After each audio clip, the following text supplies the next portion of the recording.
Looks like this broadcast was deleted. No, we're going live.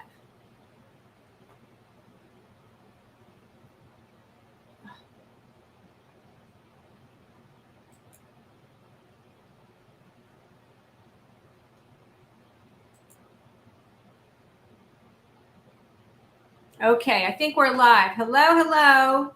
Good morning, everybody. Welcome. Happy Monday. It's Nancy Fox of Fractional Connections. How are you, everybody?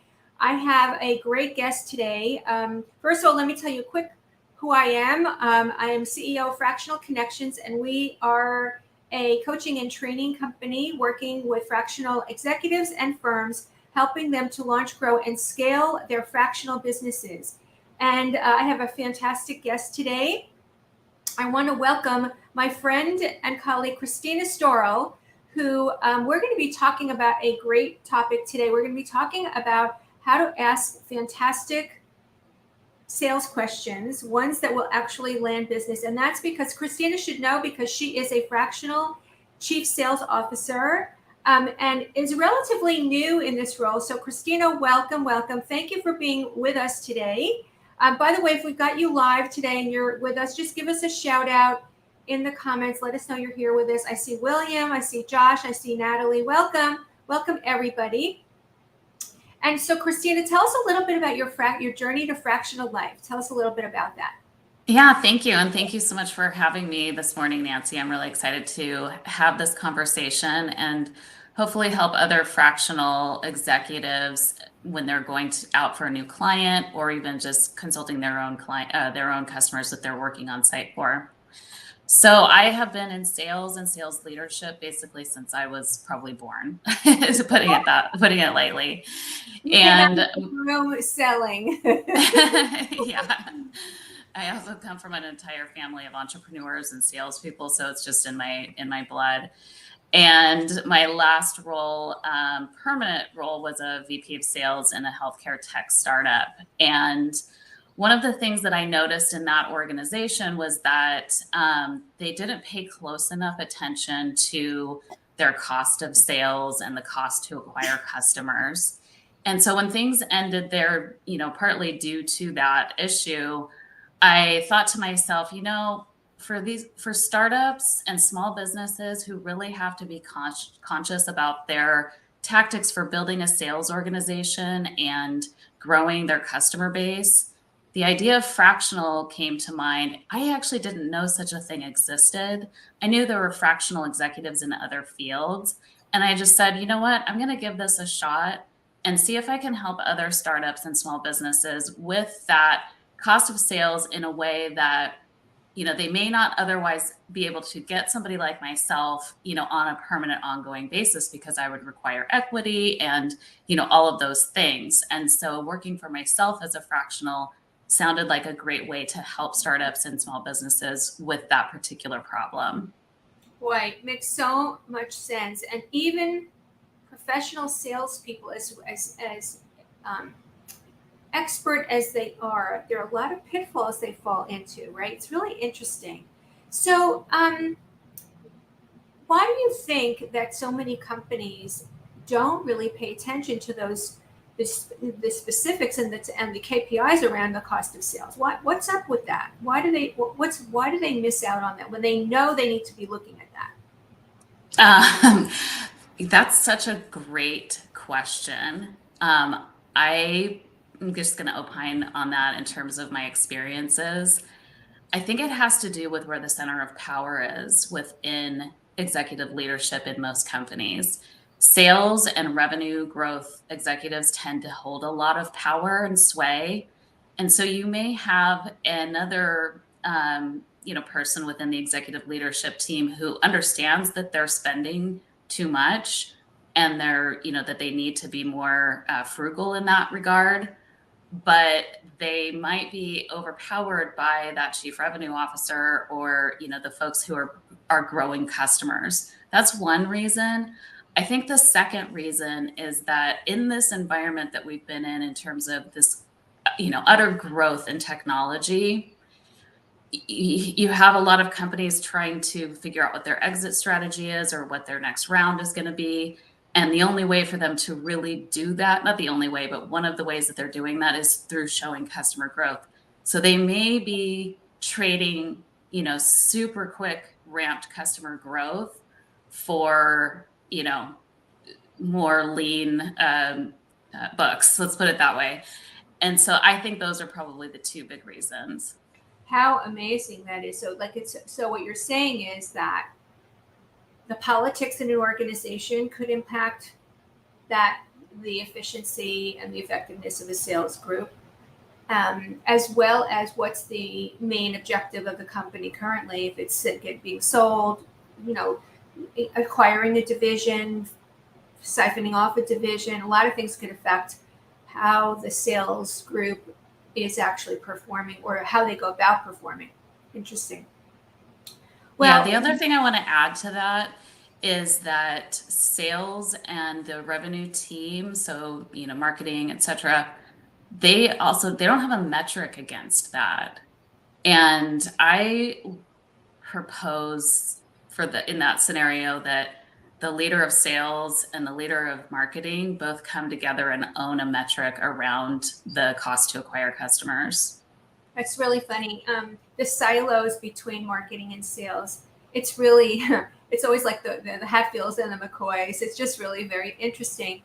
In every industry, in every company, it's just been like that. So the proposal you got is fantastic, but how to do that when everybody's got their own, wanting to look good, objective underneath there. But today we're here to talk about sales questions. And there are two different things we're talking about here. One is for the sales executives, for the sales fractionals who are working with their clients. What you just shared is very relevant because they're dealing with all of that. For people who are becoming fractionals like you and me, we now have our own sales issues. So we have to really get great at asking great questions, or we're just going to be pitching at people. So that's my first thing. That's the first thing I want to talk with you about, Kristina, is why do you think that so many people in the sales role are they know that they shouldn't do this, but they pitch at people like they're telling, not asking. What's the story with that? Why do you think that's so? Yeah, well, I think the first part is lack of discipline around listening, and the skill of listening, asking great questions, but then listening intently and picking up on all of the cues that come along with how somebody answers a question. Did they answer it in depth, or did they just give you kind of a shallow answer or something that maybe they thought you wanted to hear? And so when somebody doesn't spend the time to kind of practice that art of listening, they tend to default to what they do know, which is their product, their company, and they're just dying to, put that out there into the conversation. And I think that's really true. You said something really, I'd like to underscore it for anybody that is listening now or watching later. Are you going into your conversations with sales prospects already? You've already got an interpretation of what they're saying to you. Like you're hearing what you want to hear and not what they're really saying. So I would say that's a huge issue. And how could a salesperson, number one, identify whether they're doing that, and two, how do they fix it? Yeah, this is a great question. And this is actually something I'm working with my current client on. And that is that ahead of a sales conversation, you definitely want to do a lot of research. And I think that's kind of table stakes, right? But in that research that you're acquiring to prepare yourself for not just that sales conversation, but the sales process in general, you do want to start to anticipate what their particular problem and pain is. And you can't just anticipate one thing, because then you're going to ask questions that, are biased towards this one assumption that you had. So you want to come up with a few assumptions, and how you may address them. And in your conversation, uncover which of your theories, or was it something else, that turns out to be their problem. And you'll get better at that as you really dive deep into the industries that you're selling into and understand, the macro issues that they may be facing. Could you give us some examples of that?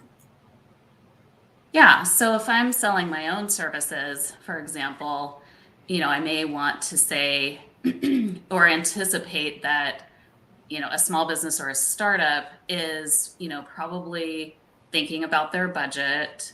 They're wondering how they can, staff accordingly with X number of dollars that they have to spend.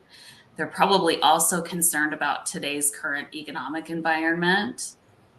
They might be concerned because they're seeing, housing prices go down. They might be concerned because, we have an uncertain political environment and what that might mean. So I would spend some time thinking about that client, that company, what they may be facing, and then make sure that I'm prepared to ask them to open up to me about how they're experiencing those macro issues. So what about the structure of your questions? Do you actually map out how to structure questions so that you get the most revealing answers? Yeah. So I've actually developed a framework. I need to give it a better name other than the question framework. that's, that's what it has now. We can brainstorm on that one. But I just recently developed my own framework as a way to teach my clients specifically how to think about the sales conversation and the questions that you ask. And, you've got to kind of back up and start with the idea that the purpose of asking questions is to really get as much color and understanding about what's going on with them. What are they trying to solve for? And what is the level of priority that thing holds within their organization? So the actual, grammatical way that you ask the question doesn't really make as much difference, although I would say, there are a few things, whether it's the framework that you're using to, address you needing to ask a lot of questions during a sales conversation. So it's got 4 parts. The first part starts with kind of a universal truth or a universal statement. And that's, kind of like what I said before, is that, in today's uncertain economic environment, I'm seeing that companies have to be much more concerned about how much they're spending on their executive leadership. Can you share with me a little bit about how your company is addressing that particular concern? That's kind of the first 2 parts of the question framework. So you're starting with this universal statement that is pretty much undisputed. So you've got to really go universal on that. And if you can make it something that's really specific to their industry, even better, right? Because first of all, then they understand that you know something about their industry, and you're immediately kind of getting into a good vibe with them because you've said something that they really can't dispute, and they have to pretty much agree with. Does that make sense? Yes, absolutely. I think one of the things that I recommend to all of my clients is that before they ever go into any kind of a sales conversation, that they do a lot of background research, both on their website, on LinkedIn, especially going to their business page, especially looking at every single post that as many of the employees have made, because you'll read a lot about, not only will you get the background or what's going on and that's new, but you'll get their language. Their language is, then you want to actually use their exact language in your meeting with people. So if they're talking about sales and you're talking about business development, you're going like this. Yeah. So you need to use their lingo. It's incredible how the lingo of an industry or a company can make such a difference in your being able to build that rapport with people, because they'll know that you've really, that you've grabbed them, you've gotten them, that you're really aware of what's happening in their organization. I also want to go back to something that you said before about the pain points. I want to make a really big distinction for everybody that watches this or is listening now. there's a big difference between a pain point in a company and a migraine headache. I think I'm gonna actually like copyright trademark that migraine headache thing, because it is a difference between a nice to have and a must have. The urgency of a company is really critical. So how to dig under the hood for getting urgency. For example, if somebody's giving you a discovery meeting or a prospecting meeting and they're just sort of curious, that's one level of, the relationship or the potential. But when they're in serious pain, and they're desperate to get assistance with it. For example, let me use an example of a company that's considering hiring a fractional chief finance officer or an accountant. When you are about to be audited, that's one level. That's a real pain. That's a migraine. But when you're potentially going to be audited, it's only like a little, the little twitch in your head. That's it. So you're not it's not urgent. How do we dig under the hood for urgency? Yeah, that's such a great question, because that's another, common pitfall that salespeople will, they get happy ears. They're like, they said they needed us yesterday. Everybody listen to that. That's a really great one. Happy ears. Okay, Yeah. listen, that Kristina, that's awesome. Happy ears. Hearing what you want to hear, right? Yeah, hearing exactly what you want to hear and not listening for those red flags. But, so when somebody says, oh, we needed this yesterday, or that type of thing, like this is going to solve a huge problem that we have. Oh, great. Can you share with me a little bit about who else in the organization has this same problem? And then they say, what they say. And then you can say, how is that impacting? So it sounds like you have this problem. It sounds like the CFO has this problem. How have you guys addressed fixing this in the past? And how long have you, been going, like this? And if they say, well, it's been this way for 5 years, obviously that's a huge red flag, and you want to dig into that a little bit more about, oh my goodness, it's been going on for 5 years. Can you share with me a little bit about your attempts in the past to fix this particular issue? And that's going to tell you historically how they've approached solving a problem. And that's probably going to be similar to how they solve the problem later. Got it. Okay, so I want to ask you, because I know people are looking for some really specific tips and tools. What are your favorite sales questions? Or give us your favorite sales questions that are like not to be missed. Like, maybe specific examples of your favorite ones that really uncover the truth. I'll give you a couple of mine. Okay. So I think, I don't necessarily have a favorite question per se, but I have some favorite ways to create an open-ended dialogue. And that's actually the second part of my framework is, having that universal truth, then going into your open-ended questions, transitioning to show your understanding with a little bit of a story, and then confirming an impact, right? So that's the framework. But that open-ended question step 2, that's the most critical to really get them talking. And so one of the pitfalls that I see a lot, there's 2 actually. The first one is we'll ask, we'll fire off questions, right? How do you guys do this? Why is that done? Why do you do it that way? Things like that can ultimately put somebody on the defense right away. They feel like they're interrogated, right? Yes. Yeah. And so when, somebody, a sales manager is like, you need to ask more questions, you need to get more information. And then you've got a salesperson who runs in there and starts who, what, why, when, where, like they're going to write an article. Yeah, like a machine gun, right? Yeah. They're not going to go far. And not only that, they're not going to get great questions. But when you start your question with intrigue, first of all, like, oh, can you share a little bit more about that with me? Or tell me more. So your tone, who else? Those types of things. Can you help me understand?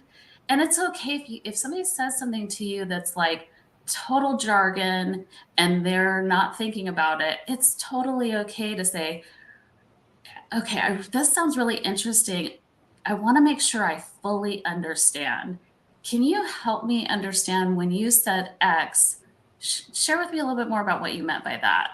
Mm-hmm. Lean into them, get in this good vibe with the person so that they know you truly care about what they have to say.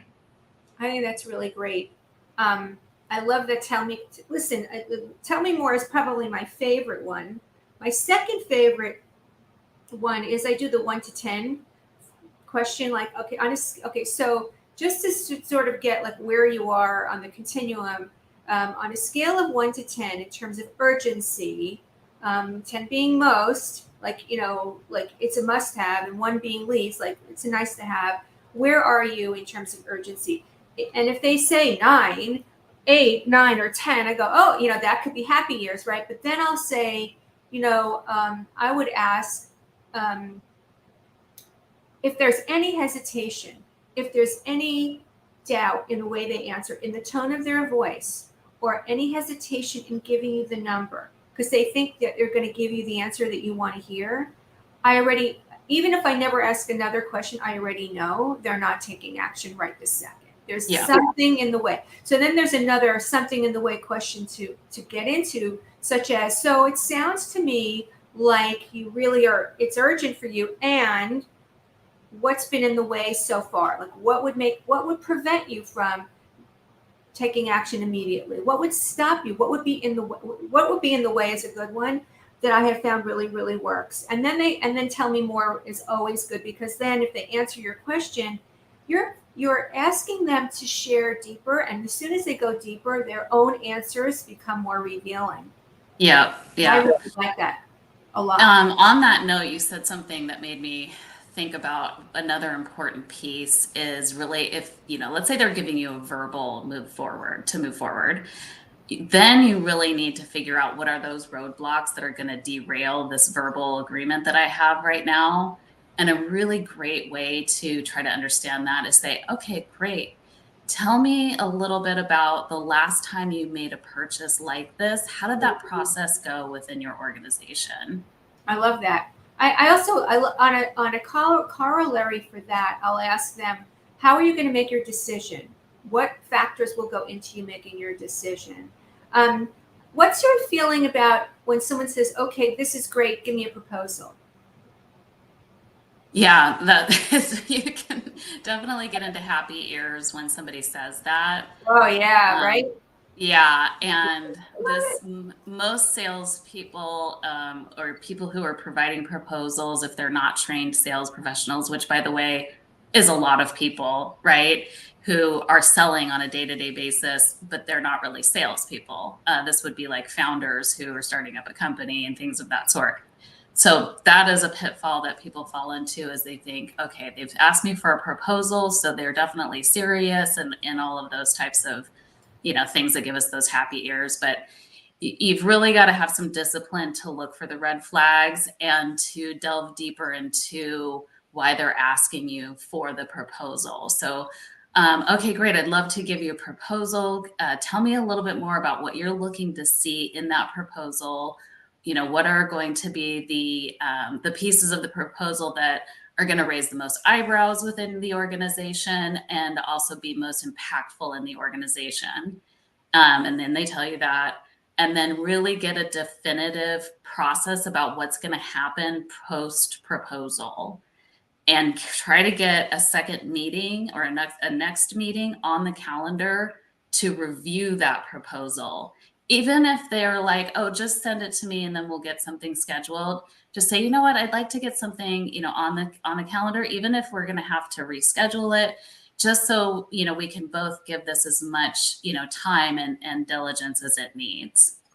I'm a lot more